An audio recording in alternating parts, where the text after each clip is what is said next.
Bedre jobcentre, ældrepleje i verdensklasse og sunde madordninger i børnehaverne. Løfterne kommer fra landspolitikerne og er for meget for 9 ud af 10 kommunalpolitikere. De mange løfter er nemlig mere, end hvad kommunerne kan holde.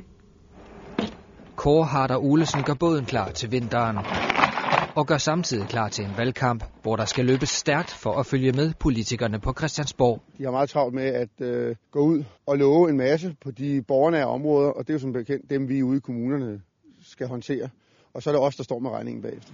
Løfterne er måske velmente, men de gør det svært at være kommunalpolitiker. Jeg synes, det faktisk er et problem for det kommunale selvstyre, fordi vi får ikke lov at beslutte lokalt det, der passer bedst til os. Og Kåre Harder Olesen er langt fra alene. 9 ud af 10 lokalpolitikere siger i en undersøgelse, Politikken har lavet, at landspolitikerne lover for meget. Ja, man har jo set igennem de senere år, at landspolitikerne ikke har holdt sig tilbage, når det drejer sig om at fortælle om service, som man kan gøre bedre, og som man kan få kommunalpolitikerne til at gøre bedre. Valgkampen op til kommunalvalget den 17. november er nu skudt i gang, og Kåre Harder Olesen håber, at politikerne vil lade byrådene gøre det, de er bedst til. Sørg nu for at stikke rammerne ud og lave det, som man skal lave på Christiansborg, lovgivning, og så lad os om at udmønte det lokale ude lokalpolitisk.